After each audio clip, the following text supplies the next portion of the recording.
problema, un planteamiento de problema y probablemente les va a ir muy bien. Yo, como comentó Humberto, soy egresado de la querida Facultad Daniel Alcides Carrión. Un día así como están ahí sentados en ese estuve, claro, era diferente, ahora van a ver alguna foto que encontré, pero me llena en realidad de mucha alegría poder el día de hoy dirigirme a ustedes y dejarles probablemente un mensaje, y ese mensaje se resume en la palabra investigar. Muy bien, no sé si me han escuchado perfecto, todo está perfecto, Humberto.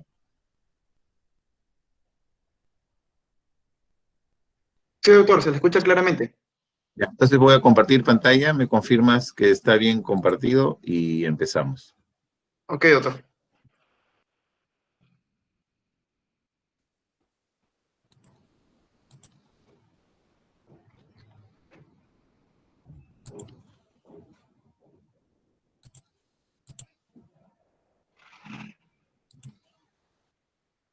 ¿Lo ven? ¿Sí? ¿Se ve? Aún no, doctor.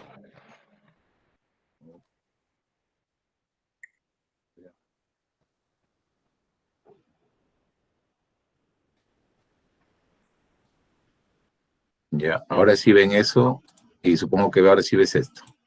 Sí, doctor, ahora sí se puede ver sus dispositivos. Perfecto. Bueno, muy bien. Una vez más, muchas gracias por la invitación y espero que disfruten de esta presentación. En realidad, hoy día le he preparado, así que vamos a tratar de transmitir el mensaje, que es lo que a mí me interesa. En relación al contenido, no tengo ningún conflicto de interés. Actualmente me dedico a transmitir el conocimiento dentro de mi especialidad. Yo soy médico patólogo clínico ya con bastantes años, desde el año 2007 como asistente. Y bueno, ahora en estos últimos 2 años a cargo de Medicina de Laboratorio, que es una organización que transmite, digamos, el conocimiento dentro de mi especialidad, que es bien amplia, es como la medicina interna. La medicina de laboratorio es lo mismo. Claro que en el Perú la especialidad se llama patología clínica. Así que en realidad soy un médico patólogo clínico, ya trabajo desde el año 2007 en el Salud, aquí en Lima, en Miraflores, en el Hospital 3 Horas Sangamos. Tengo vida societaria, vida como investigador, y ahora, bueno, este año terminé y publiqué mi primer libro, y probablemente, si Dios me lo permite, vendrán muchos más. Y en relación a al contenido de esta conferencia, obviamente no hay conflictos de interés. Y era mi facultad cuando yo estudiaba. Definitivamente ha cambiado. La visité hace unos años y está totalmente distinto, pero así era. Y había un salón por acá por la izquierda al fondo, y esta era nuestra aula en primer año. Bueno, ahorita ya en realidad no existe. El anfiteatro estaba por acá al fondo. En fin, en estas aulas pude fortalecer mis competencias profesionales, ¿no? Las cuales ahora despliego ya en el ámbito laboral por muchos años. Y esta es mi promoción. Fuimos una de las promociones más numerosas. Y ojo, que este es mi salón, porque así como este es el A, también estaba el B. Éramos, creo que, la promoción más numerosa que se pudo haber egresado a nuestra facultad, y este solo era el salón A. Entonces el salón B era exactamente lo mismo. Y aquí está mi promoción. En realidad casi todos estamos en grupo de WhatsApp, siempre nos comunicamos, compartimos nuestras experiencias como colegas, y bueno, yo estoy por aquí.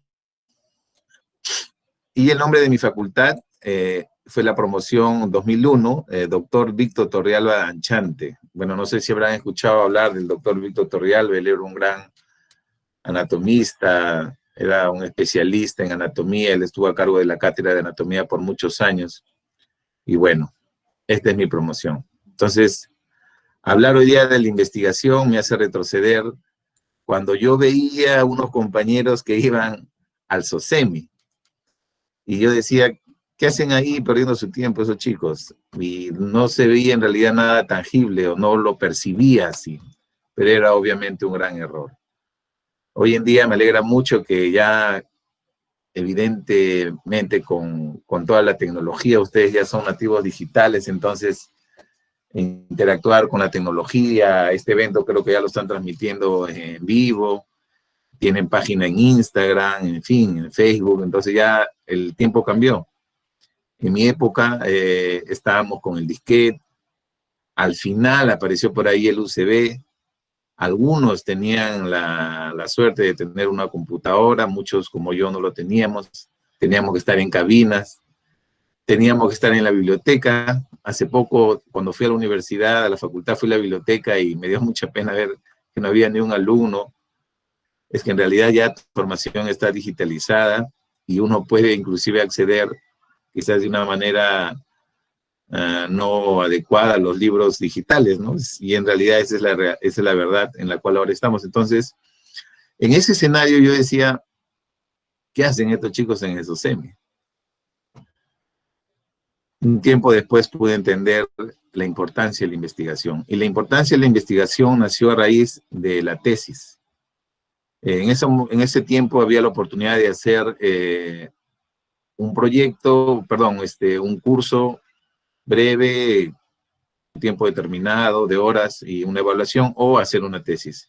Y yo con dos compañeros más, Ketty Gastelú y mi amigo Fidel Guillén, hicimos una tesis, y esa tesis nos llevó a explorar campos desconocidos, como la investigación. Y es así que hicimos nuestra tesis, y esta tesis fue el título. El título se llamó El inicio de las prácticas hospitalarias y su relación en el riesgo de infección tuberculosa en estudiantes de la Facultad de Medicina.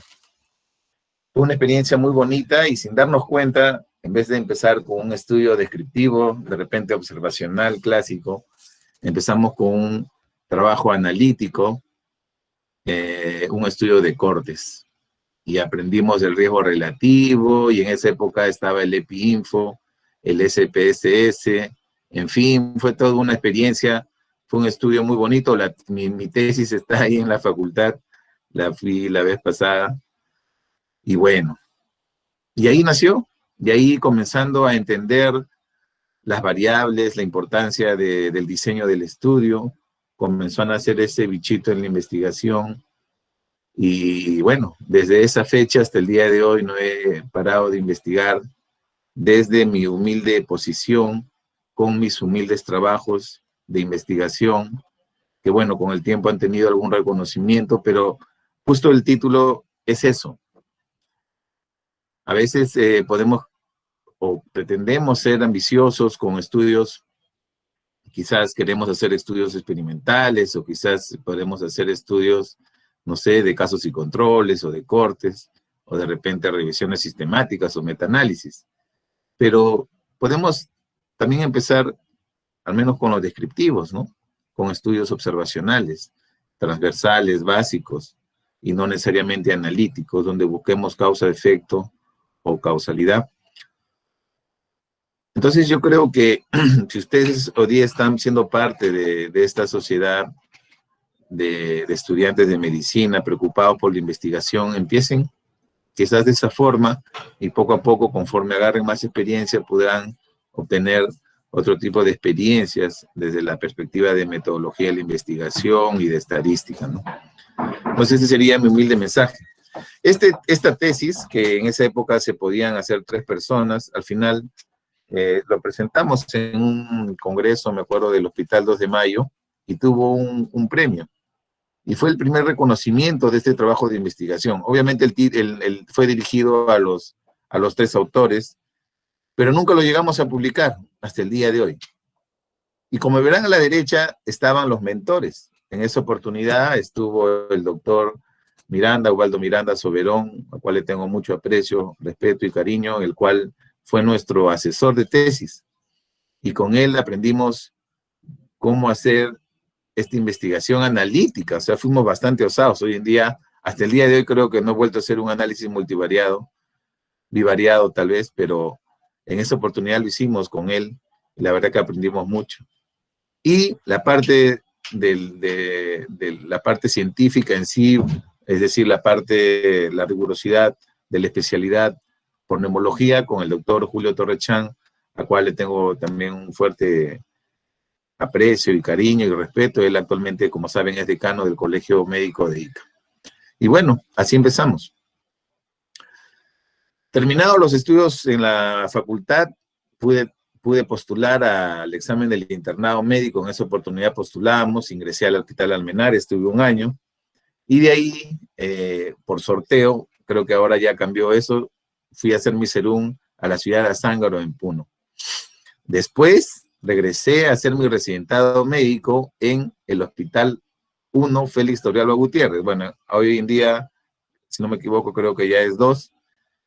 Pero este hospital y este hospital son los dos únicos hospitales de la Seguridad Social que tienen nombre de patólogos clínicos. El doctor Guillermo Almenara Irigoyen y el doctor Félix Torrealba fueron médicos patólogos clínicos. Para mí, por cosas del destino, ha sido un honor estar en ambos establecimientos de salud y aprender mucho de los compañeros de trabajo y de los médicos asistentes ahí. Y terminado el residentado médico, postulé para una plaza de patólogo en Lima, en el Hospital Tres Suárez Sangamos, y desde el año 2007 hasta la fecha he continuado desarrollándome en la seguridad social, en múltiples proyectos, en actividades asistenciales. Y bueno, en realidad podría pasarme días hablando de las actividades que realizo en la seguridad social, pero siempre con un pensamiento multidisciplinario, un pensamiento abierto, un pensamiento de trabajo en equipo. Y bueno, ahí me he desarrollado muchos años y hasta el día de hoy, como le digo, he podido obtener algunos reconocimientos, ¿no? El señor Guillermo Caelín fue uno de los, digamos, de los pioneros en el concepto de la seguridad social en nuestro país, y fue el primer director del Hospital Nacional Edgardo Revalliati Martens. Después, por todo lo que contribuyó a la seguridad social, se le dio reconocimiento, y todos los años en el salud, o bueno, cada cierto tiempo, antes del 2014-15, se hacían cada 2 años, si no me equivoco, los premios Caelín. Y es así que en el año 2011, ya cuando yo tenía 4 años de asistente, postulé al premio Caelín, y en esa oportunidad obtuve el primer lugar como una publicación. Después, en el año 2014, por un trabajo multidisciplinario del plan renal, donde buscamos diagnosticar oportunamente los pacientes con enfermedad renal crónica, pude obtener con un equipo multidisciplinario del proyecto 2 premios nacionales en relación a este proyecto. En el año 2016 fue la primera vez que postulé para un protocolo. En esta oportunidad era solamente una publicación científica, pero aquí era un protocolo, y para mí fue todo un desafío. Ahora van a entender la diferencia de hacer un protocolo a hacer ya una publicación. Y después, el año 2019, el año pasado, 2019, 2018, 2019, me dieron un premio también por una publicación, que fue el 3er puesto, y ahora este año, bueno, con el reconocimiento generalmente son publicaciones del año pasado, pero lo dan la mención en el año siguiente. En este año pude obtener el primer lugar de 20 artículos. Entonces, en realidad, ESalud promueve la investigación, y desde el año 2014-15, si no me equivoco, creó una área específica, una gerencia de investigación que se llama el IEXI, y fue a raíz justo de que las investigaciones en ESalud comenzaban a caer.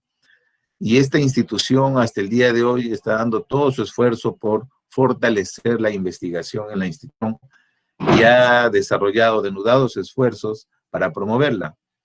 De tal manera que definitivamente el crecimiento de la investigación ha sido exponencial por múltiples aristas, entre mentorías, los premios que realizan, cursos que realizan y financiamiento para estas investigaciones.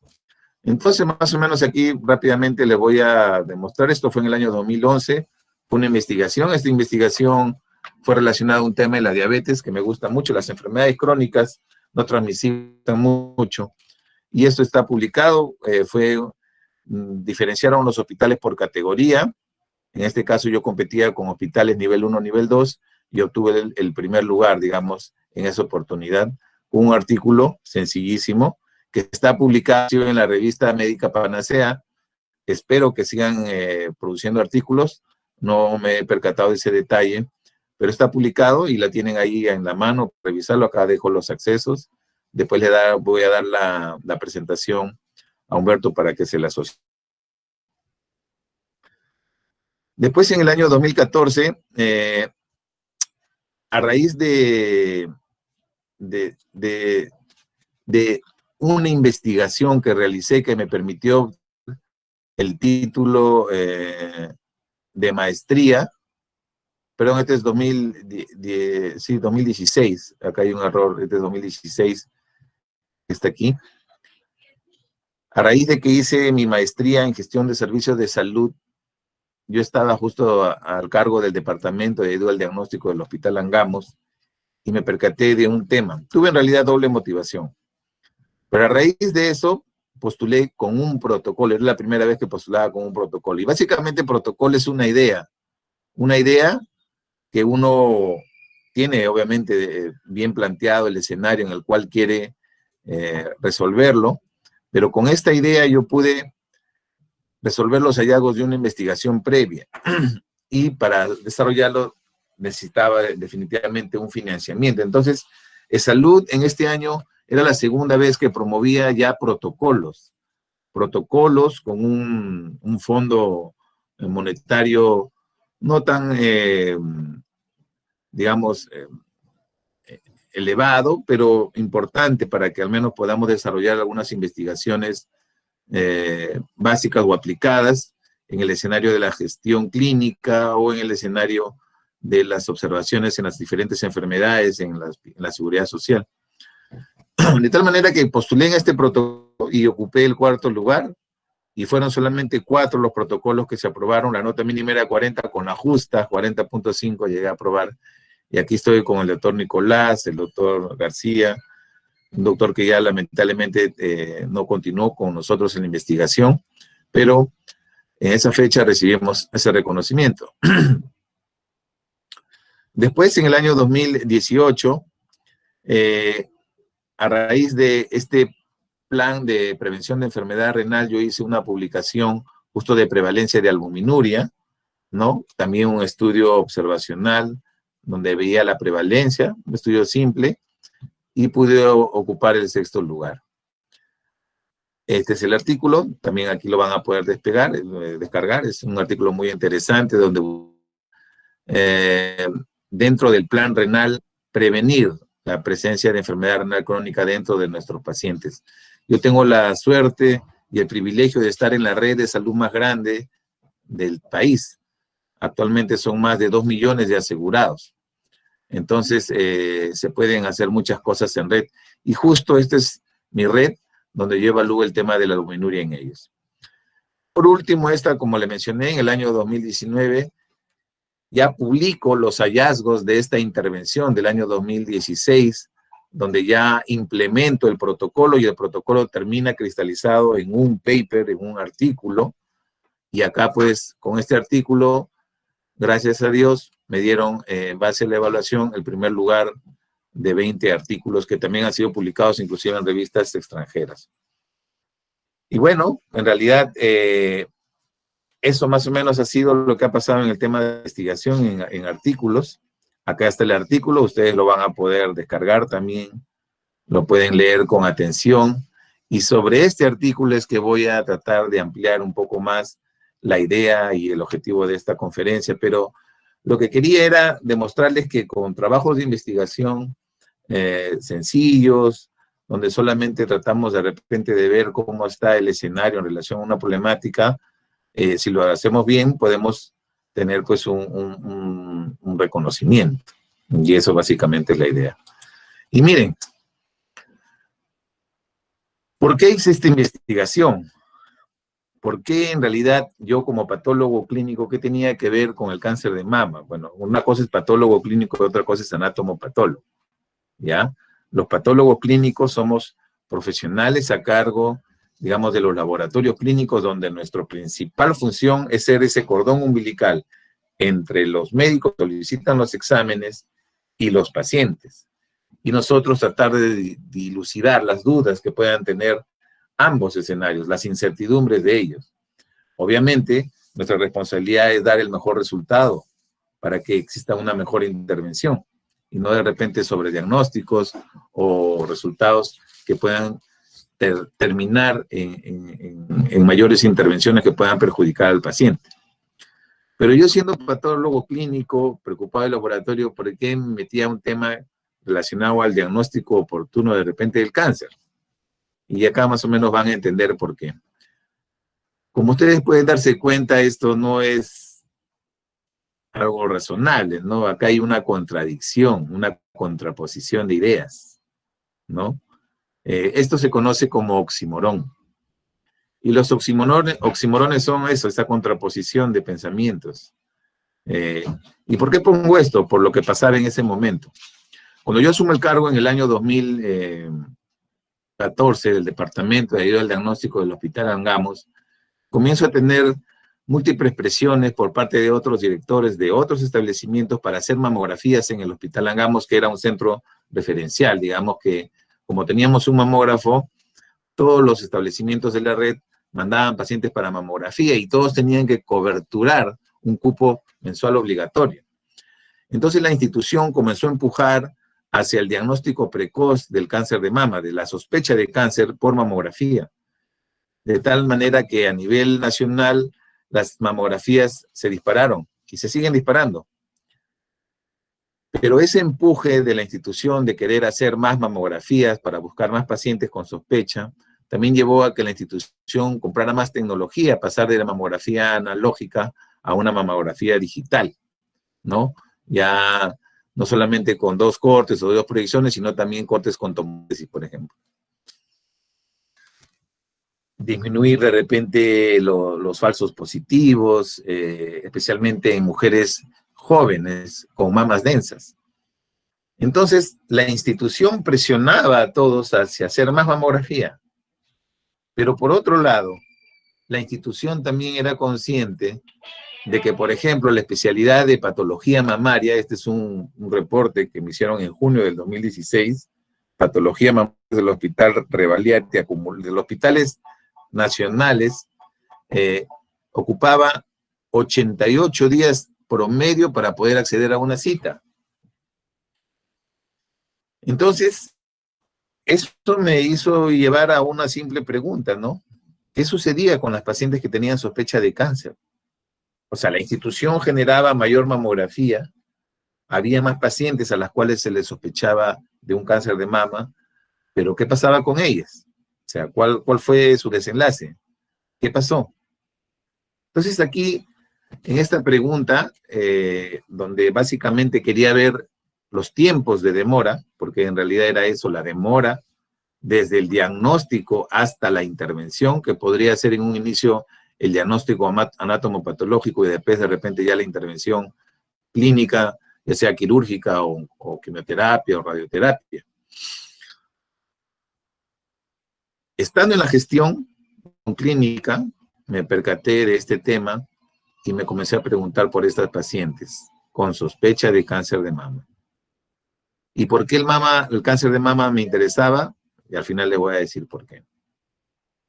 En ese escenario es cuando yo hago la investigación y realizo una investigación que actualmente está publicado en la universidad que hice mi maestría, la Universidad César Vallejo, en el año 2016. Esto está en el repositorio, también lo pueden ver, está todo en extenso la investigación.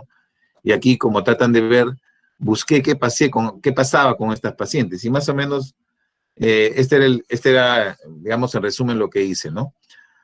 Venían referidos para hacer una mamografía, yo hacía la mamografía, y estas pacientes eran referidas, las que tenían cáncer, sospecha de cáncer, que son BRAF 4 o 5, eran referidas al Hospital Revalliati, porque Revalliati es el único que tiene especialistas para ver esta patología, no en otro hospital de mi red, estoy hablando de la red Revalliati.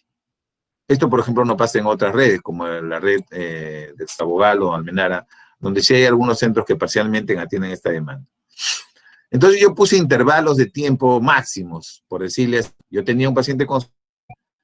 y máximo, idealmente, debía tener una cita para un especialista hasta por 30 días.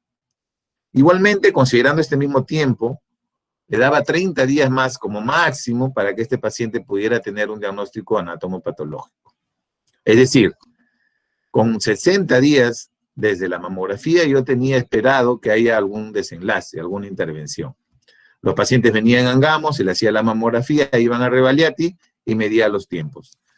Como se darán cuenta, los tiempos son bastante generosos, porque, por ejemplo, hay directrices europeas u otras americanas que en realidad un paciente en 15 días como máximo debería estar mastectomizado.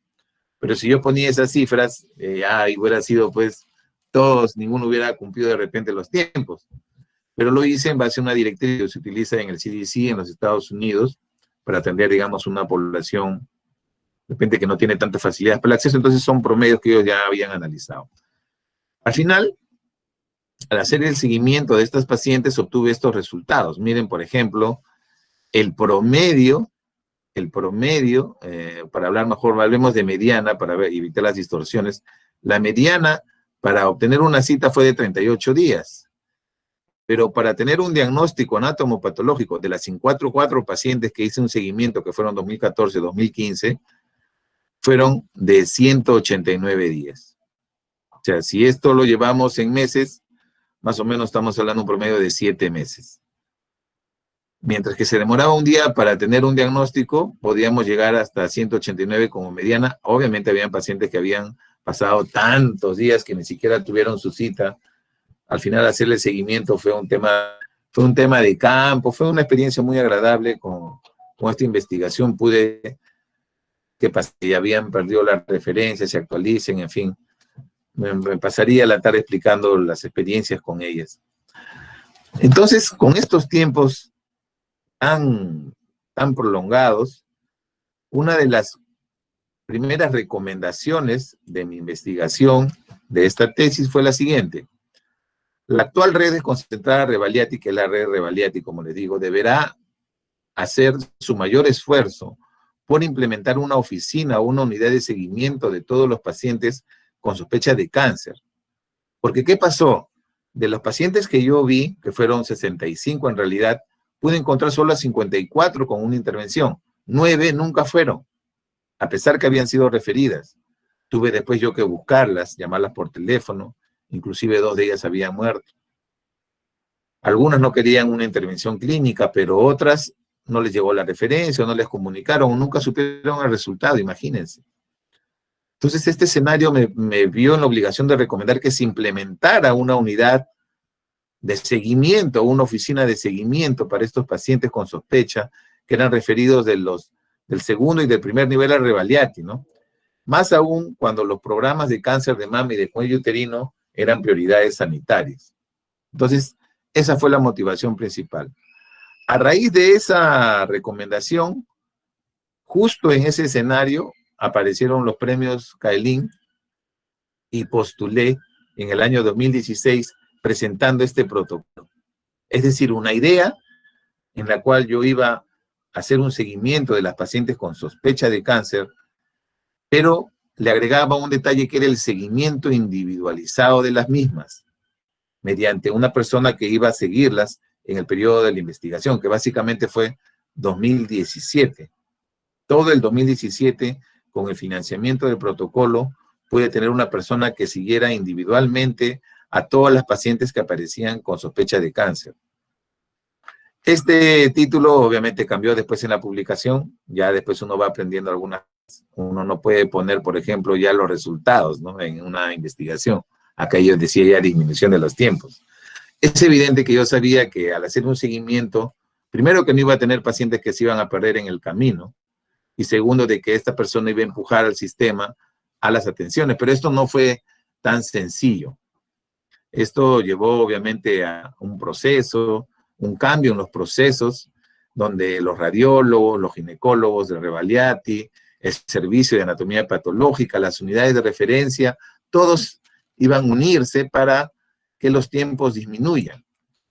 Y esto solamente se pudo lograr implementando esta unidad a la cual denominé mamovigilancia, por un concepto que ya nosotros aplicábamos para seguir a los pacientes con problemas nefrológicos como nefrovigilancia, ¿no?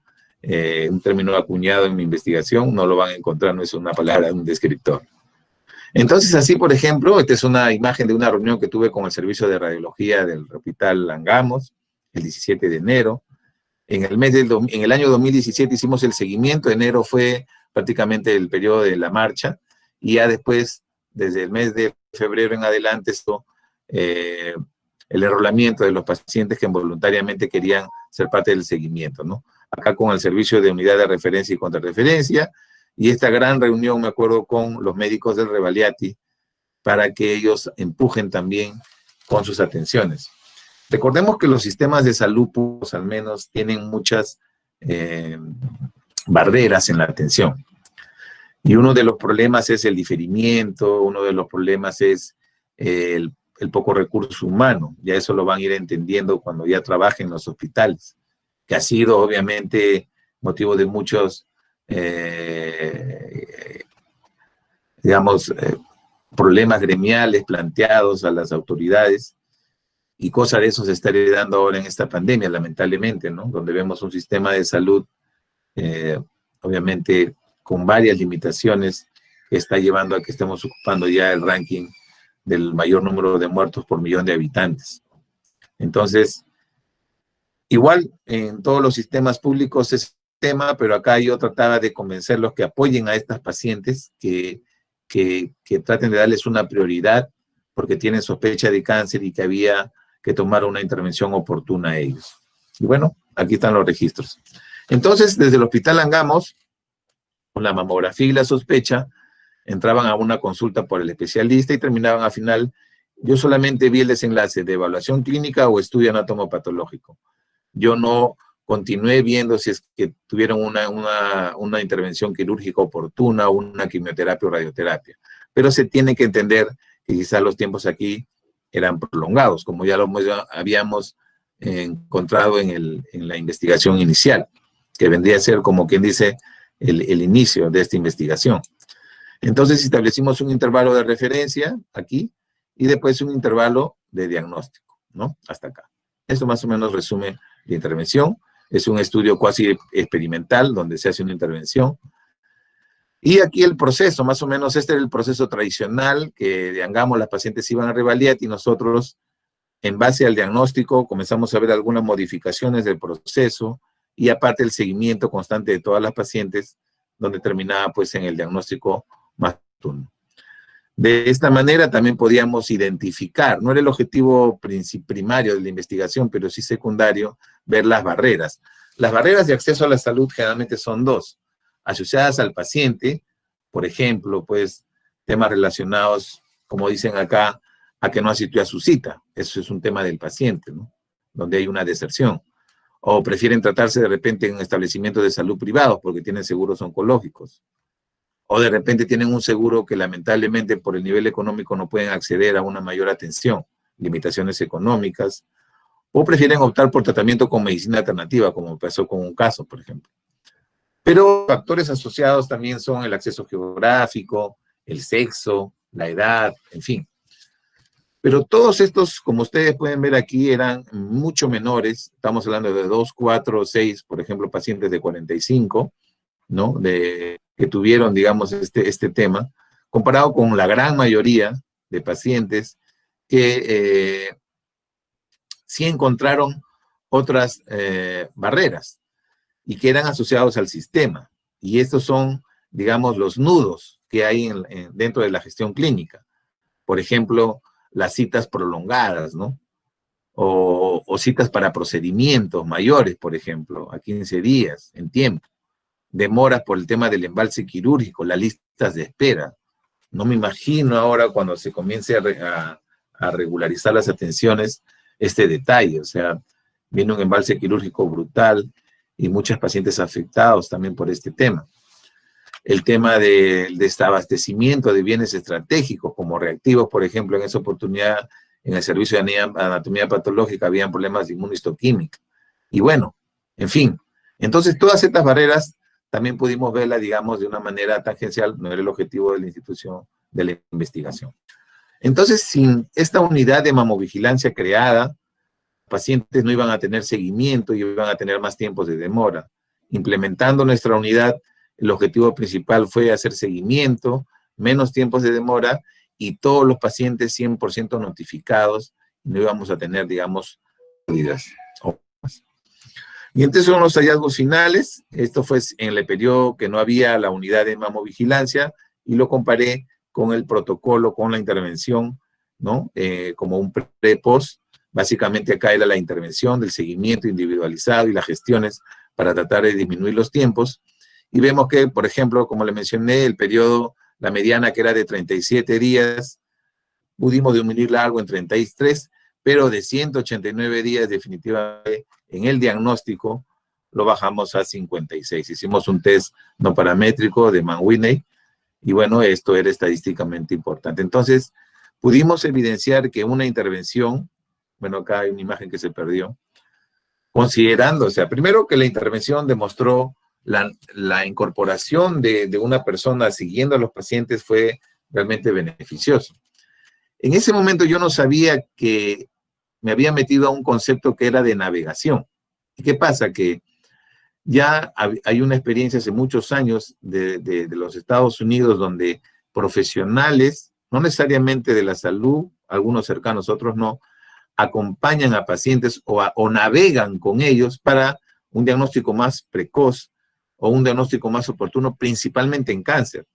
Y esto lo vieron en los Estados Unidos a raíz de que la población afroamericana, por las limitaciones que tenían probablemente o por otros temas sociales, no accedían a los sistemas a pesar de tener cáncer. Entonces comenzaron a ver que llevar a personas para que las empujen al sistema y hacerle seguimiento ayudaba. Entonces ese concepto era navegación. Yo sin querer implementé la navegación en este protocolo, sin saberlo. Básicamente puse la unidad de mamovigilancia, pero incorporé a la navegadora. Entonces, a raíz de esto y de los hallazgos, yo recomiendo en la investigación que se incremente la demanda, a raíz del incremento de la demanda de mamografías, sumado a los tiempos prolongados en los diferentes establecimientos de salud, deberíamos implementar, ¿no?, una unidad de evaluación de diagnóstico, es decir, unidades específicamente para atender la mama, o en todo caso, unidades específicas para atender pacientes oncológicos, que estos pacientes, por la premura de su atención, no deberían entrar con los demás pacientes. Es decir, deberían haber unidades específicas para el diagnóstico de cáncer, que hayan, por ejemplo, servicios de laboratorio, imagenología, procedimientos anatomopatológicos, y todo ese establecimiento pueda resolverse. Así como hay un instituto del corazón, por ejemplo, pudiera haber un instituto del cáncer. Entonces, esas fueron las recomendaciones. También el desarrollo de estudios con diseños que permitan controlar con y sin una unidad de vigilancia en un nivel 3, acompañados de la navegación de las pacientes. Ya entendí el concepto y bueno, se incorporó también los resultados. Posteriormente, la misma institución, a través del JACI, que le digo que es la institución que está promoviendo la investigación en la seguridad social ya hace algunos años, en la cual yo le estoy bastante agradecido por promoverlo. He conocido casi a todos los que han estado a cargo. Ahora está a cargo la doctora Patricia Pimentel, que es una oncóloga. A raíz de esta investigación, ellos comienzan a interesarse del tema y comienzan a ver intervenciones, por ejemplo, para reducir los tiempos de espera, diagnóstico y tratamiento de pacientes con tamizaje mamográfico, ¿no? Ellos hacen una intervención de este tipo y ya le cuñan la navegación de pacientes. Parece ser una intervención efectiva en la reducción de los tiempos y espera entre tamizaje y confirmación diagnóstica, ¿no? Sin embargo, ellos recomiendan hacer una investigación un poco más rigurosa, algo así como un ensayo controlado. Un brazo, pacientes con sospecha que van con navegador y pacientes con sospecha que van sin navegador. Y en ese momento con el JACI estábamos en ese proceso. Sin embargo, de un momento inesperado apareció una directiva nacional a raíz probablemente de alguno de estos resultados, donde le denominaron Directiva para la Atención Prioritaria del Paciente con Diagnóstico Oncológico. Es decir, se hizo una directiva de gerencia general para priorizar la atención de estas pacientes con cáncer.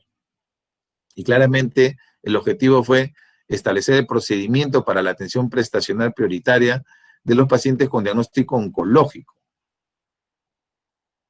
En realidad fue una buena noticia, ya después viendo en detalle, habían de todas maneras algunas cosas que habían recomendaciones probablemente que considerar, porque ellos empezaron en el tercer nivel, es decir, trataron de poner a la navegación, por decirlo así, de una manera en el tercer nivel, cuando el tercer nivel ya hereda la demora de las pacientes. Entonces, igual, ellos le denominaron delegado, ¿no? Acá en realidad la palabra pudiera ser navegador, pero recomendaron la palabra delegado y definieron definición que hace referencia a aquella persona que acompaña al paciente asegurado con diagnóstico oncológico definitivo durante su proceso de atención al IPRES.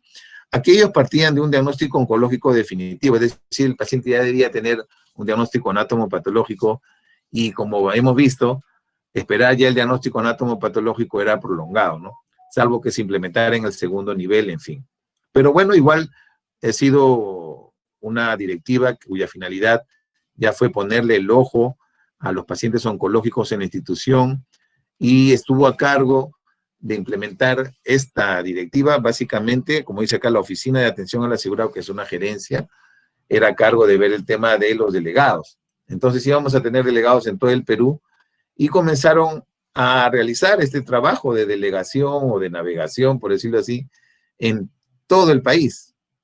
Se comenzó a contratar gente en todo el país para este fin y al final hubo un informe sobre la atención prioritaria brindada a los asegurados con diagnóstico oncológico en 10 sedes. Esto ya fue un documento oficial donde se priorizaba, digamos, este diagnóstico. Acá ya incluyeron algunos temas bien interesantes.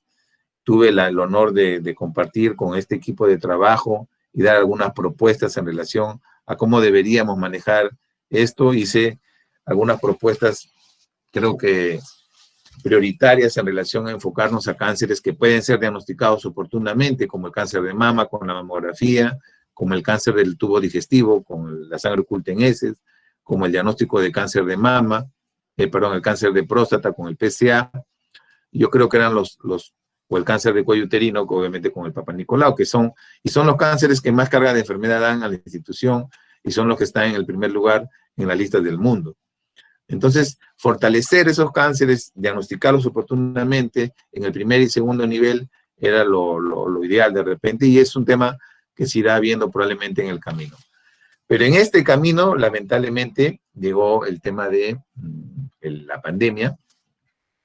Probablemente en el año 2020 se iba a ver ya con más detalle esto, pero igual, hace poco, para suerte de los pacientes asegurados, Salud ya pone en marcha el primer centro oncológico preventivo en el centro de Miraflores, que es el Centro Larco, y por cosas de la vida irónicas, yo ahorita estoy a cargo de implementar este laboratorio, justo que busca, dice acá, con la puesta en marcha de este centro, Salud descentraliza la atención médica oncológica con el fin de ofrecer un servicio oportuno y de calidad a los pacientes con cáncer y evitar que se trasladen hasta los hospitales con el riesgo, en este caso, de contraer el nuevo coronavirus.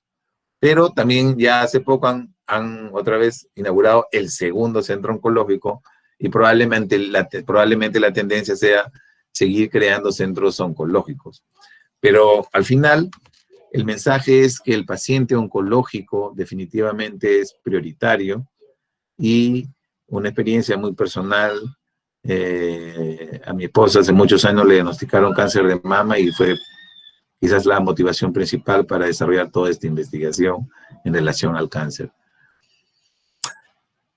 Entonces, los nudos en la institución que hemos visto se trataron de desatar con esta investigación y con la implementación de la navegación. Yo en lo personal, para mí ha sido una experiencia fabulosa y les traigo el video donde resume todo lo que les he mencionado.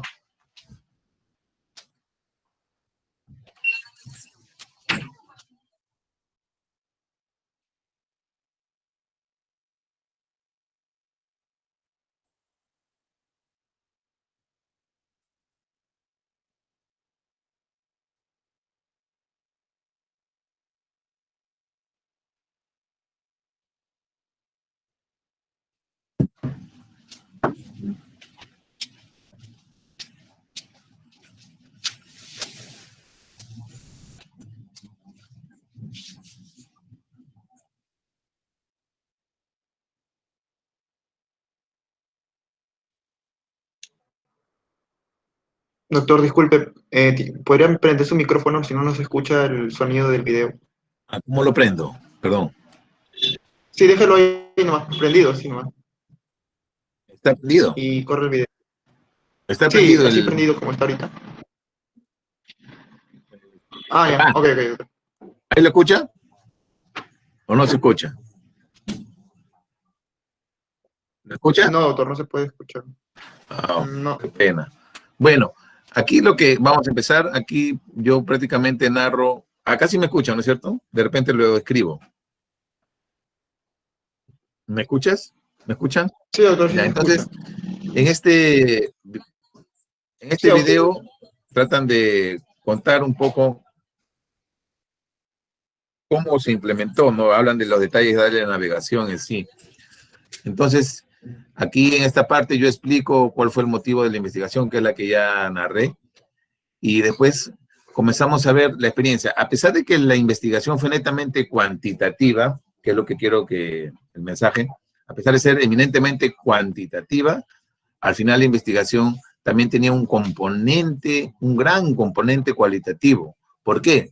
Porque la navegadora comenzó a interactuar con las pacientes y ella es la que le decía las noticias, que tenía cáncer, que ya va a salir anatomopatología, en algunas obviamente salían que no eran cáncer, entonces se comenzó a generar un vínculo, algo que la verdad yo no lo predije en la investigación inicial.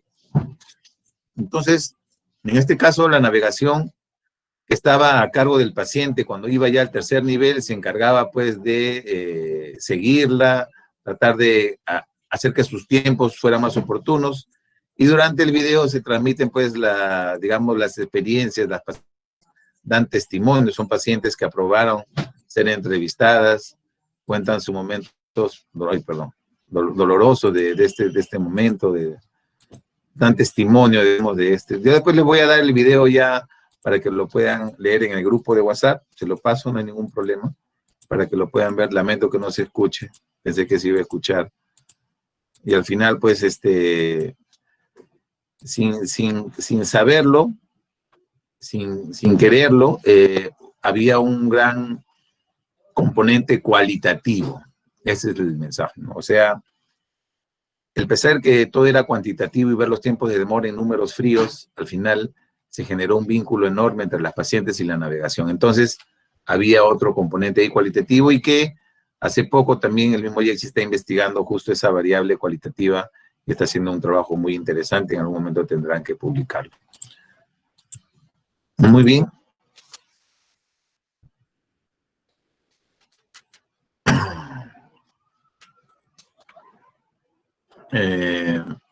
Mejor lo cierro y lo vuelvo a abrir.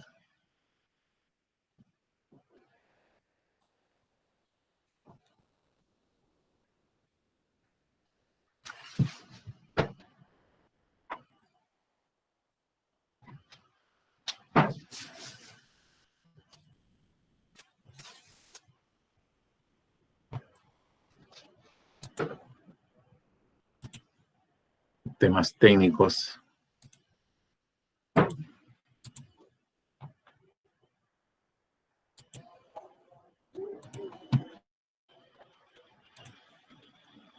Y en realidad faltan nomás las diapositivas finales.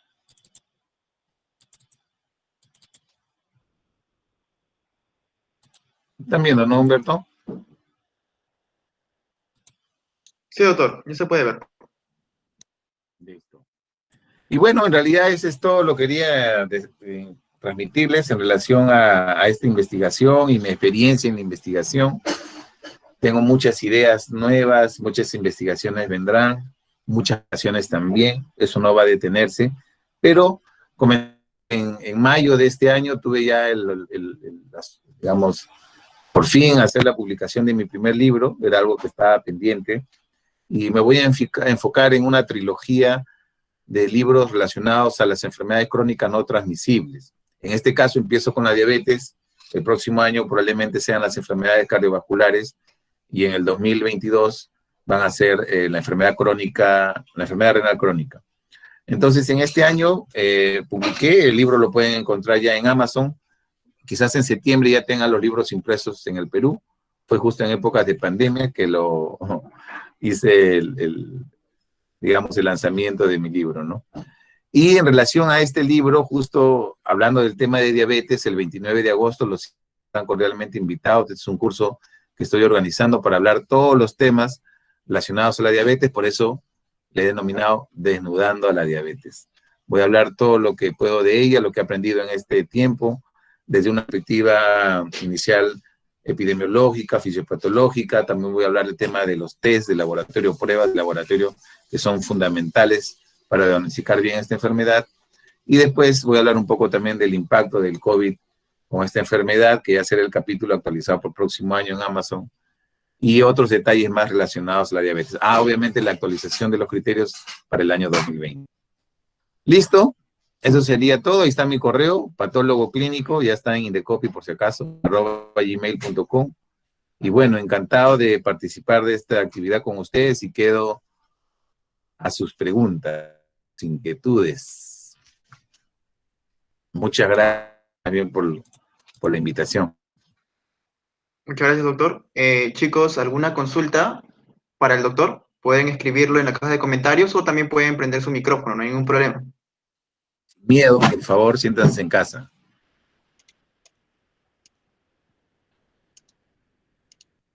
No decir que son tímidos los iqueños, yo soy iqueño por si acaso.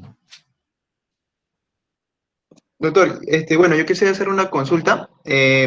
Quisiera saber, no sé, ¿cuáles han sido las dificultades que usted ha encontrado en su camino como investigador? Buena pregunta. Pero mira, yo te voy a decir la verdad. Lo primero que me dicen todos cuando hablo de investigación o ya vamos en, ¿por qué no investigas? ¿Por qué no? No tengo tiempo. Siempre la gente dice lo mismo, no tengo tiempo. Hablo con colegas, con residentes o con otros compañeros de trabajo, todos dicen lo mismo, no tengo tiempo. Y yo creo que son excusas. En realidad, alguien que quiere investigar lo va a hacer siempre, de donde esté, sacará tiempo para hacerlo.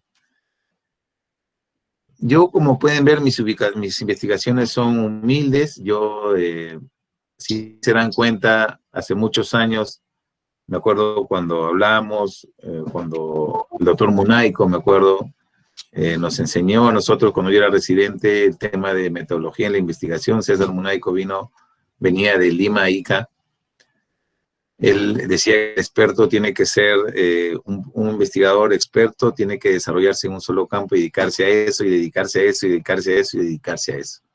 Yo, la verdad, voy investigando por donde me va llevando la especialidad, por donde me va llevando la experiencia.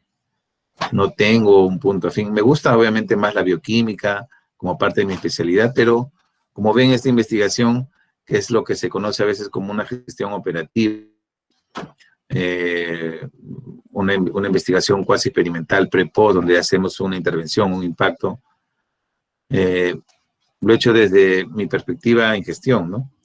La de diabetes fue en diabetes, el plan renal me llevó a publicaciones de enfermedad renal y también hago muchas publicaciones relacionadas a mi especialidad, relacionadas al control de calidad o relacionadas a la visión. Por ejemplo, hace poco publiqué un artículo que habla de la visión nacional de mi especialidad, desde mi perspectiva, obviamente, con sustento científico. Entonces, yo creo que limitaciones en realidad no van a existir. Siempre también existirán. La principal limitación que yo voy a ver de repente es si uno quiere hacer trabajos pues más ambiciosos, ¿no? De repente trabajos que necesiten mucho presupuesto. Y hay muchos. Por ejemplo, yo tengo muchos en la mente que necesitarían mucho dinero. La institución lo promueve, obviamente, con sus fondos, que no son unos fondos tan generosos. Por ejemplo, hay protocolos que se están realizando de a todos los años como manera rutinaria, pero algo se puede hacer de acuerdo a lo que uno quiere investigar, y más aún si analiza los problemas de investigación más frecuentes en cada centro. Por ejemplo, cuando fui estudiante de medicina, la tuberculosis hasta el día de hoy sigue siendo un problema en Ica. Y vamos a investigar sobre tuberculosis. Yo creo que, para finalizar tu pregunta, limitación como tal no he encontrado. Quizás algunas que puedan estar relacionadas a temas económicos, sí, pero en realidad lo humilde que puedas hacer lo vas a hacer con mucho cariño y lo vas a poder desarrollar. Ok, doctor, muchas gracias. Otra pregunta aquí tenemos de una compañera. Buenas noches, doctor. ¿Existe algunos criterios para elaborar una tesis de buena calidad? Mm, Yo creo que las investigaciones, cada una tiene su encanto, ¿no? Dependiendo de la temática. Pero yo creo que lo que sí debemos investigar son las líneas de investigación o las prioridades de investigación. En este caso, la Facultad de ICA debería tener sus prioridades a investigar. Y sobre ellas, hacer la investigación. Como pueden ver, yo recomiendo, al menos yo recomendaría, y yo creo que al menos en pregrado, las investigaciones observacionales son completamente válidas, ¿no? Donde no necesariamente tengamos que contrastar hipótesis. Entonces, pueden empezar por ello. Yo no quiero que pidan necesariamente estudios de correlación o asociativos. Pero bueno, no sé ahorita cómo será el tema, pero en líneas generales debemos empezar por lo básico. Y un buen trabajo que describa un problema puntual, que denote una problemática, son fabulosos. Para mí son trabajos muy bellos. Y hay muchos trabajos de ese tipo, ¿no?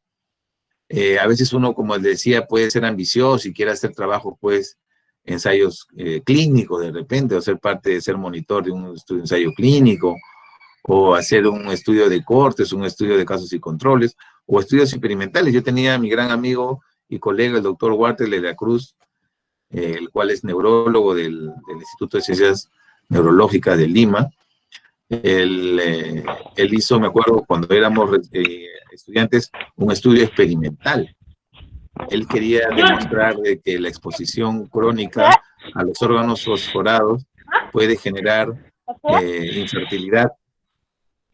Y él comenzó, tenía sus ratoncitos y al final los expuso en concentraciones, obviamente, de órganos fosforados y los sacrificó y vio los diagnósticos anatomopatológicos. La mejor tesis en el año de mi facultad. Entonces, eso obviamente va a depender mucho de la experiencia de la investigación, ¿no? Entonces, yo creo que es un tema de ir escalando. Yo diría que he involucionado, porque yo empecé con mi tesis de estudiante de medicina de tipo analítico y ahora estoy en la parte descriptiva. Entonces, una tesis de buena calidad es aquella que aborde un problema importante que queramos resolver y darle un enfoque que tú consideres que sea el necesario. Eso sería lo ideal. Ok, doctor, muchas gracias. Otra consulta, doctor. Aquí eh, dice, doctor, para una tesis es mejor un estudio cualitativo o cuantitativo. ¿Cuál tendría un mejor impacto? Depende del tema que tú evalúes, ¿no? Por ejemplo, en mi estudio, si ustedes ven, el tema es eminentemente cuantitativo, pero al final se hizo mixto. Y yo creo que las investigaciones mixtas son las más intensas y son muy bonitas, ¿no? Que tengan ese diseño mixto donde evalúes una parte cualitativa o cuantitativa. Generalmente nosotros no vemos mucho tema cualitativo, pero hay mucho que ver en las prestaciones de salud de este tipo. Entonces yo creo que depende mucho primero, los lineamientos básicos que establezca la facultad para definir sus tipos de proyectos, ¿no? Que quieran hacer como tesis. El principal mensaje es que todos deben egresar con tesis. Yo creo que eso no debería cuestionarse. Yo creo que el mínimo producto de un universitario es salir egresado de pregrado con una tesis. Yo creo que eso es meritorio. En segundo, como le dije, ver las prioridades de investigación que tenga la facultad. Lo otro es que pueden unirse a aquellos que ya tienen experiencia en investigación. No sé si ahora todavía las tesis son por pares, pueden hacerlo 2 o 3. ¿Cómo es? ¿O es individual? Es individual actualmente, doctor. Perfecto. Entonces, mayor razón, si no han tenido experiencia en investigación, pueden empezar por estudios observacionales, descriptivos, que aborden un problema importante y resolverlo. Ese puede ser cualitativo o cuantitativo. Yo creo que eso dependerá del tema. Pero igual ninguna investigación sin excepción, se puede desmerituar o se puede desmerecer por el tipo de diseño. Yo creo que al final la investigación en sí es valiosa dependiendo de lo que queramos ver. Ok, doctor, muchas gracias. Doctor, otra consulta que es, ¿nos podría hablar un poquito de su experiencia, más que todo en el trámite de elaboración de su libro? ¿Cómo fue esa experiencia que tuvo? Ah, bueno, ese sí es, ese sí es una historia un poco larga. Probablemente haga algún momento un curso de cómo publicar un libro. En realidad, les podría resumir en lo siguiente, ¿no? El año 2019 yo hice 3 grandes conferencias con una empresa aquí en Lima, donde abordé temas centrales como la diabetes, la enfermedad cardiovascular y la enfermedad renal crónica. Hice una revisión bastante extensa, bueno, desde mi perspectiva, ¿no? Donde aparte de ver la revisión académica o científica, bibliográfica, veía también temas asociados a mi práctica clínica, como por ejemplo en la diabetes. Entonces, una vez que hice esas 3 grandes conferencias, donde abordé en ese mismo esquema epidemiología, fisiopatología, test diagnósticos o pruebas diagnósticas, criterios diagnósticos actuales y otros temas, es donde al final pude diseñar mi libro. A ver, aquí un minuto, un segundo.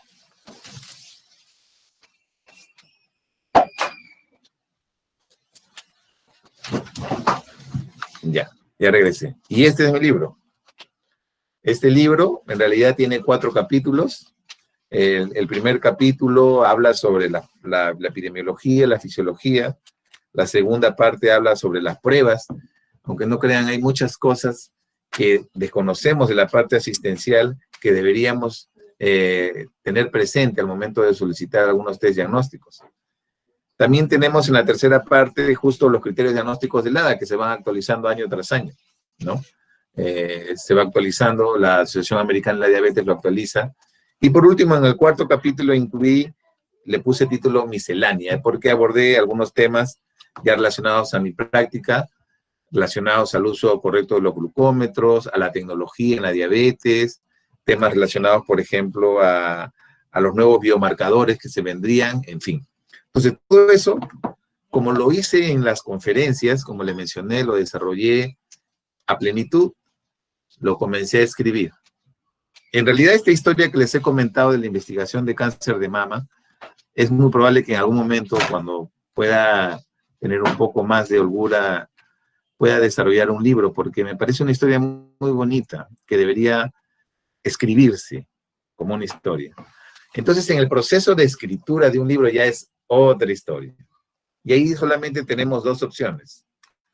O escribir tu borrador y se lo entregas a una editorial para que se encargue de tu libro, o tú te preocupas de autoeditar, que lo que se llama hoy en día los escritores noveles o autoedición. Es decir, donde no se lo das a una editorial y tú mantienes tus derechos de tu propiedad y tu autoría y puedes definir, obviamente, el tema. Esto todavía en el Perú no lo he impreso, lo voy a imprimir recién ahora en el mes de septiembre y ya voy a comenzar a tener la oportunidad de entregarlo en físico en el país, pero ya lo pueden obtener en formato ebook en Amazon, sino que esto me lo trajo una amiga que estuvo justo en Estados Unidos, me trajo dos, pero una amiga también en Perú ya lo pidió por Amazon, no le pregunté cuánto está, pero está baratísimo. En Amazon, en formato digital, no les cuesta ni 15 soles. En realidad, la biblioteca de libros más grande en el mundo es Amazon. Y en el proceso de edición, uno edita el libro y uno decide hacer un libro de calidad con una buena edición que tiene varios componentes. La primera es un informe de lectura. Son profesionales de la lectura, imparciales, que te dicen, tu libro tiene que hacer estas modificaciones de forma o fondo, está bien, no está bien, ¿verdad? Y te dan una serie de observaciones. Igual que un paper. Ese informe de lectura te sirve para ver si es que tu libro está enfocado en lo que tú quieres o no quieres, si puedes hacerle alguna corrección o no. Afortunadamente, en mi libro tuve muy buenos comentarios del informe de lectura. Yo lo he hecho con una editorial española que se llama Letra Minúscula. Ellos son editores, justo para editores como yo, que desean tener la autoría completa y la propiedad de su libro. Lo que pasa es que si tú lo das a una editorial, la editorial toma tu libro y se adueña por el libro por 3 o 5 años. En esos 3 o 5 años tú no puedes hacer nada con el libro. Ellos se encargan de conseguirte pues las entrevistas y venderlo el libro, obviamente. Ellos les conviene vender el libro en físico. porque ese es su negocio, y después de 5 años recién te dicen, ya acá está tu libro, puedes hacer una nueva actualización, lo que fuera. Pero en esos 5 o 3 años, tú no puedes vender absolutamente un ejemplar, porque el dueño es la editorial. En cambio, en la manera como yo lo he hecho, yo soy dueño de mi libro y puedo ahorita imprimir, si quiero, un tiraje de 1000 o un tiraje de 2000, ponerlo donde yo quiero, buscar mis puntos de venta, pero digamos que obtener el libro y poder hacerlo es cerca del 50%, porque el otro 50% es full marketing. Es decir, estructurar tu plan de ventas. Y ahí es donde uno comienza a aprender en todo este tema. Pero yo opté por la segunda opción. Después de la corrección del informe de lectura viene la corrección de estilo, que es otro tema, la corrección de estilo, la corrección ortotipográfica y el maquetado. Y cuando ya termina esas últimas fases, recién obtenemos el libro. Todo ese proceso, aunque no lo crean, puede demorar un tiempo determinado. En mi caso, yo tenía pensado hacer el lanzamiento del libro el 14 de abril de este año, cosa que nunca se dio, y lo hice por medio virtual. Lo pueden en mi canal en YouTube. Mi canal es Medicina del Laboratorio. Me pueden buscar Medicina del Laboratorio. Me buscan como Luis Figueroa Montes, me van a encontrar, ahí tengo muchos videos. Y ahí está el lanzamiento del libro que hice en esa fecha. En el mes de mayo, si no me equivoco, hice el lanzamiento virtual, ¿no? Ya el libro está subido en Amazon, obviamente, y de ahí también lo pueden pedir. Lamentablemente no hay Amazon en Perú, no hay Amazon en Latinoamérica, hay Amazon en México, y bueno, pero aquí lo tiene que pedir desde Estados Unidos para que llegue, ¿no? Y bueno, ahorita hay algunas dificultades, pero una licenciada que participe en mis eventos me lo ha pedido y ya lo tiene, ya lo está leyendo. Bueno, con Amazon la suerte es que puede estar en todos los continentes, ¿no? Ya está en Australia, está en Europa, está en Estados Unidos, entonces es más fácil el acceso, porque si tú lo ves con una línea editorial, la editorial dependerá si quiere imprimir tu ejemplar o no en algún lugar del planeta. En cambio, con Amazon está en todo el mundo. Pero es motivo de una conferencia exclusivamente hablando del libro. Ok, doctor, muchas gracias. Hay otra consulta. Doctor, en pregrado, ¿qué tan bueno es ser colaborador en la elaboración de artículos científicos publicados? Perfecto. O sea, todo lo que sume en aprender en la investigación es correcto. Acuérdense que cuando tú pones en un trabajo de investigación el autor y el coautor, entiendo como de repente colaborador a coautor, ¿es así? ¿Algo así? Sí, doctor. Lila González, no sé si a eso te refieres, que sales no como autor principal, sino como coautor, o ¿a qué te refieres con colaborador? ¿Ayudar? Creo que se refiere a la coautoría, doctor. Ya, porque el coautor es el autor. El tema es que se tiene que definir claramente en el artículo publicado qué ha hecho el coautor. Entonces, un coautor es un autor. En realidad, los autores son todos si participan de la investigación. Tú tendrías que definir, o el autor principal tendría que definir cuál fue tu intervención en la investigación y detallarlo en el paper, ¿no? Lo que sí yo les recomendaría, o sea, si yo leo mis artículos que hacía en el 2011 y veo mi artículo que ahora he hecho, por ejemplo, hay mucha diferencia, ¿no? Ya uno va entendiendo la estructura, el lenguaje, el hecho de, por ejemplo, hacer un libro, he aprendido mucho de ortografía, cosa que no sabía y he aprendido. Entonces uno va mejorando, digamos, la edición de tus textos, ¿no? Del contenido que vas transmitiendo. Entonces, perfecto, en la medida que tú aprendas, en la medida que tú apoyes, en la medida que tú te involucres con trabajos de investigación es fabuloso, o sea, completamente meritorio, ¿no?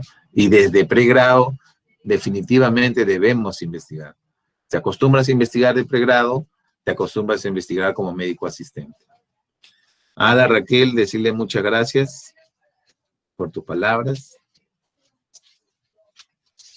A Leo también, muchas gracias. Figueroa, felicitaciones. El Perú necesita de muy buenos investigadores y si en su facultad, como usted dice, nacen investigando, imagínense lo que harán a su edad. Ese es el mejor mensaje de esta tarde, de excelentes conocimientos, y yo lo felicito. Muchísimas gracias. Muchas gracias, doctora Ada. La doctora Ada Rodríguez es colega mío, es patóloga, ella trabaja arduamente como profesional en el Hospital del Niño, en la Avenida Brasil. Y bueno, Muchas gracias, doctora, por sus comentarios. Muy agradecido. Al contrario, doctor, ha sido una linda velada de todo punto de vista. Muchísimas gracias. Felicitaciones a los jóvenes. También. Sí, la verdad. Sí, en realidad, como le decía, cuando yo veía ahí a los chiquitos de Ensosemi, pues, pucha, dije, ¿qué estarán haciendo? Pero no me imaginaba lo fabuloso que es investigar y lo grato que en realidad es obtener el reconocimiento. El reconocimiento es importante. No hablo de que te digan que tengas un puesto en algo, simplemente que reconozcan lo que tú haces. El reconocimiento de cualquier persona, la más humilde que sea, es gratificante. Si yo les comento, en el año 2011 era un sábado, estaba sentado 9 de la mañana, esperado, ansioso los resultados, y salí primer puesto nacional en ese premio Caelín. Al costado estaba la señora de limpieza, no me recuerdo su nombre, pero la abracé con un cariño enorme. Ella me abrazó, me dijo, uy, doctor, ¿qué pasó? ¿Por qué me está abrazando? Y le dije, bueno, he ganado un premio, ¿no? Y el reconocimiento es importante en la medida de que eso te va motivando. Al menos en salud, gracias a Dios, desde que está el IEXI también ha motivado mucho eso. Y ahorita mucha gente está investigando. Ahorita se hicieron trabajos de investigación, protocolos ya para el COVID. Han hecho un lanzamiento exclusivo del premio Caelín para el COVID, que tuvo muy buena acogida, con trabajos muy interesantes. Entonces, para mí, como les dije de un principio, es un honor hablar con todos ustedes. Espero que sigan en el camino de la investigación. Siempre va a haber tiempo para investigar. Si existen limitaciones, tienen que acostumbrarse que siempre van a existir, tratar de afrontar las diferentes dificultades que le va a presentar el entorno sanitario y contribuir siempre sumando es lo más importante. Sacar las piedras, no ponerlas, ser proactivos, asertivos, involucrarse en equipos multidisciplinarios, ser nomad. Hay muchas cosas que pueden hacer desde ahora y yo creo que la tecnología está permitiéndolo romper esa barrera, ¿no? Ya yo hubiera querido en ese momento pues tener free access a New England o poder acceder a JAMA, a Lancet. Hoy en día ustedes con un clic obtienen todo eso. Cuando yo comencé mi residentado, nada más por decirle, estoy hablando en el año 2004, tuve que venirme a Lima a comprar libros de mi especialidad porque no tenía en esa oportunidad tampoco el internet, uno podía tener tantos libros con facilidad. En Lima humildemente creo que me compré como unos 3, 4 libros. Después ya, el único libro de laboratorio que iba y que leía mucho era cuando estaba estudiando medicina en la biblioteca del Félix Torrealba, de Henry, que hoy en día es uno de los libros, obviamente, de más prestigio en mi especialidad, igual que otro libro en el área de el TIEDS, en bioquímica. Entonces, yo creo que esos serían los mensajes principales. Yo en lo personal les transmito eso, ¿no? Es su experiencia. Mi correo lo tienen, cualquier duda, mi teléfono también, encantado de ayudarlos. Y en relación al curso, les voy a dar una noticia agradable en el grupo de WhatsApp. De repente se animan, ya con Humberto lo vamos a ver. Ok, doctor, muchas gracias, doctor. No sé si hubiera alguna consulta más para el doctor.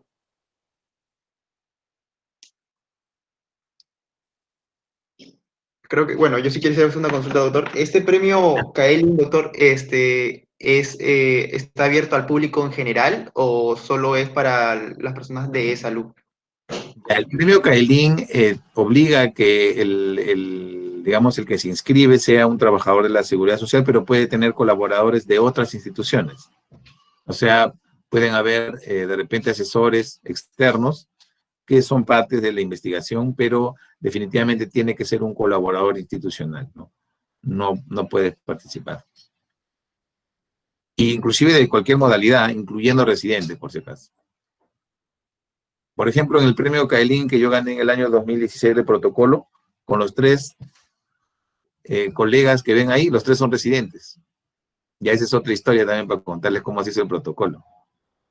Pero son residentes los 3, justo por el tema de involucrarlos en la investigación. Hay que tener un rol mentor en nuestra parte asistencial, es una necesidad, ¿no? Tener nuevos talentos en las especialidades, mejor aún. Ok, doctor, muchas gracias. Hay una pregunta más, doctor. Doctor, buenas noches, doctor. Desde su punto de vista, ¿qué oportunidades o beneficios se le brindan a los médicos que realizan investigación? Ese es un tema también bien interesante que ha sido análisis, por ejemplo, en el famoso año sabático. ahora busquen un poco el año sabático. Eso está normal, inclusive en el salud, creo que en el MINSA también, donde te otorgan un año, digamos, entre comillas, para que tú te dediques a investigar en la institución. El tema real es que no hay un tiempo asignado para investigar dentro de tus actividades asistenciales. En realidad, la investigación podría considerarse como una actividad netamente altruista, donde tú quieras demostrar algo, pero al final tiene sus cosechas, lo que siembra, ¿no? Tiene sus réditos. Pero en el caso, yo hablando de mi institución, el IECSI promueve mucho el apoyo y subvenciona mucho el apoyo. Por ejemplo, ahorita están buscando ya artículos que tengan aceptación en revistas de alto impacto y la institución les paga inclusive la posibilidad de que puedan publicarlo, especialmente en aquellas que tienen pues alto impacto, ¿no? Revistas de prestigio. Como ustedes saben, esas revistas pues hay que pagar un derecho de publicación. Pero yo en lo personal siempre he publicado en Free Access. Ahorita estoy redactando un nuevo artículo con un profesional de la medicina de laboratorio y estamos pensando publicarle una revista que se llama Avances de Medicina de Laboratorio, que queda en Europa, en España. Ojalá que se publique. Pero en realidad los beneficios que se le brindan a los profesionales son los que he mencionado en esta exposición. Un reconocimiento, también te va dando un perfil diferente, porque saben que investigas, te va generando otras motivaciones, de repente te va permitiendo tener una manera de desarrollar un pensamiento crítico diferente, pero no lo busquen, en general eso llega, el tema es decidirse investigar. Más que buscar beneficios, digamos, desde mi experiencia es lo gratificante de lo obtenido. Otra cosa es estar ya, por ejemplo, el año pasado yo estuve tratando de tener registro de investigador del CONCITEC, mandé toda mi información, ya estaba en regenciar, en fin. Me mandaron, me rechazaron los correos, que no tenía publicaciones, ya le había mandado los 100 enlaces que tenía, las humildes publicaciones que tenía, en fin. O sea, se hace a veces burocráticas las cosas. Y a veces, digamos, eso pudiera desmotivarlo, pero hay que entender que a veces las cosas son así. Entonces, pueden buscar financiamientos, obviamente con capitales mucho más holgados, más generosos del CONCITEC, ver cómo se postula de repente para tener esos fondos. Y es un tema ya de cuánto uno vaya aprendiendo en el proceso, de repente unirse a grupos de mentoría, que hay muchos en el país, o unirse a muchos investigadores reconocidos, ¿no? Por ejemplo, tenemos a varios iqueños que están en lugares, ahorita tenemos de viceministro el doctor Suárez Sonio, yo tuve el honor también de estar en las aulas, él nos enseñó epidemiología, tuve a César Munaico también, por ejemplo, que ahorita está de la mano del ministro en la parte de epidemiología, y así hay muchos iqueños, también está el doctor, si no me equivoco, Alarcón, como miembro editor de la revista del Instituto Nacional de Salud. Entonces, hay varios iqueños. Yo creo que también es un tema de establecer mecanismos para conseguir los contactos con ellos y de repente visionar un poco más ambicioso el tema de investigación en la parte pregrado y ya pues salir con fuerza para la parte de posgrado, ¿no? Ahorita vemos, por ejemplo, la necesidad de epidemiólogos. Es un tema interesante. Muchas gracias, doctor.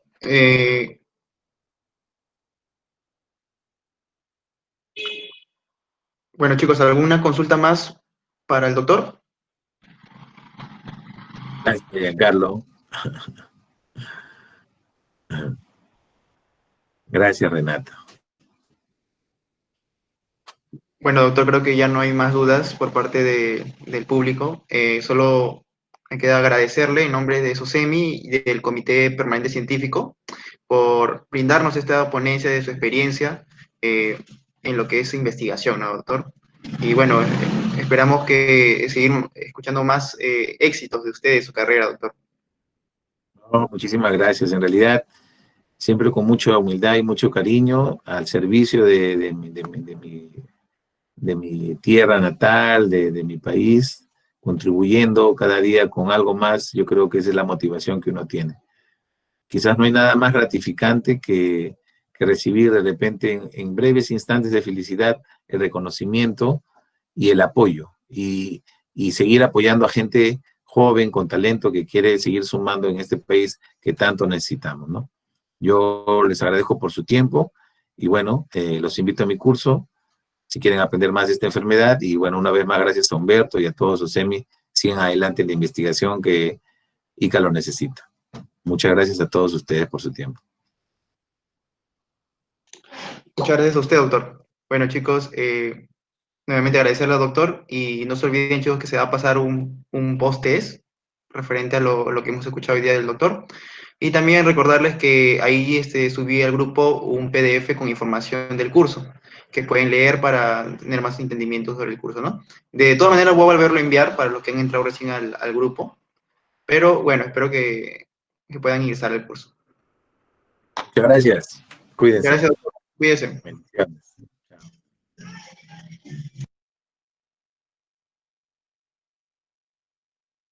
Chicos, ahorita Andy va a colgar el post-test, por favor. No se olviden de que tienen que aprobarlo para que se genere el certificado.